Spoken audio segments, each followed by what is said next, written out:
وقال رجل مؤمن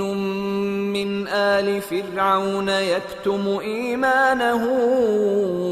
أتقتلون رجلا أن يقول ربي الله وقد جاءكم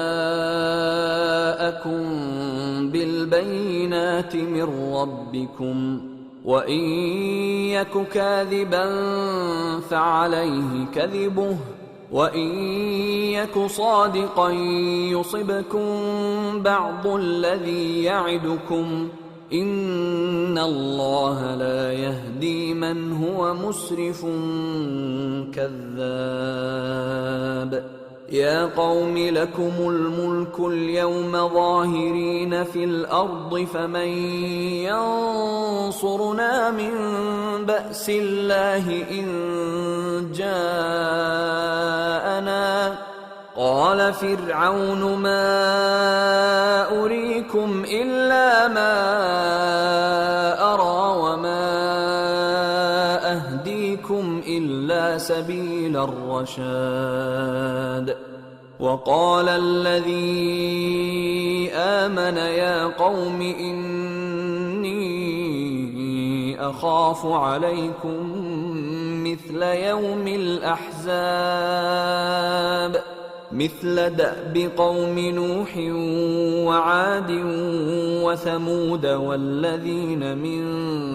بعدهم وما الله يريد ظلما للعباد ويا قوم إني أخاف عليكم يوم التناد يوم تولون مدبرين ما لكم من الله من عاصم ومن يضلل الله فما له من هاد ولقد جاءكم يوسف من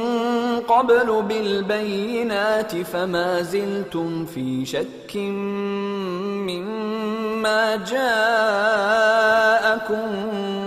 به حتى إذا هلك قلتم لن يبعث الله من بعده رسولا كذلك يضل الله من هو مسرف مرتاب الذين يجادلون في آيات الله بغير سلطان أتاهم كبر مقتا عند الله وعند الذين آمنوا كذلك يطبع الله على كل قلب متكبر جبار وقال فرعون يا هامان ابن لي صرحا لعلي أبلغ أسباب السماوات فأطلع إلى إله موسى وإني لأظنه كاذبا وكذلك زين لفرعون سوء عمله وصد عن السبيل وما كيد فرعون إلا في تباب وقال الذي آمن يا قوم اتبعون أهدكم سبيل الرشاد يا قوم إنما هذه الحياة الدنيا متاع وإن الآخرة هي دار القرار من عمل سيئة فلا يجزى إلا مثلها ومن عمل صالحا من ذكر أو أنثى وهو مؤمن فأولئك يدخلون الجنة يرزقون فيها بغير حساب ويا قوم ما لي أدعوكم إلى النجاة وتدعونني إلى النار تدعونني لأكفر بالله وأشرك به ما ليس لي به علم وأنا أدعوكم إلى العزيز الغفار لا جرم أن ما تدعونني إليه ليس له دعوة في الدنيا ولا في الآخرة وأن مردنا إلى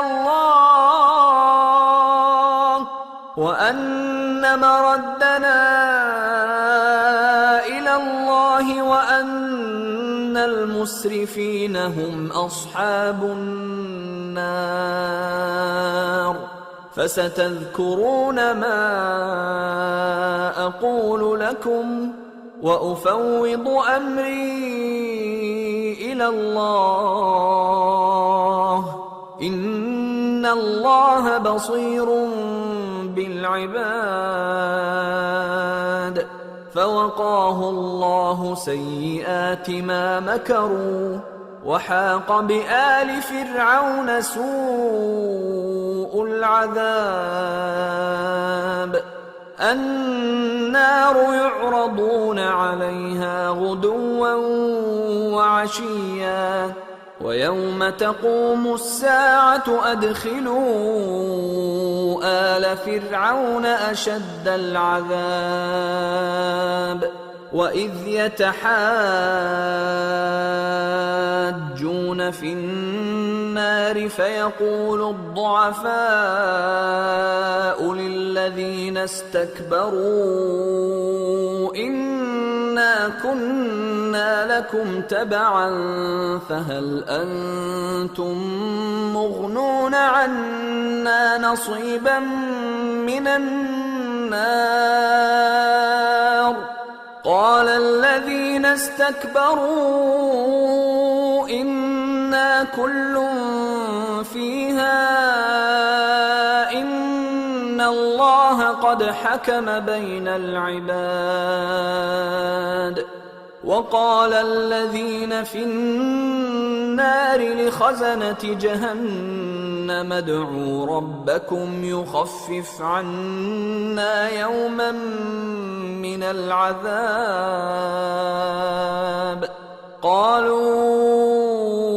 أولم تك تأتيكم رسلكم بالبينات قالوا بلى قالوا فادعوا وما دعاء الكافرين إلا في ضلال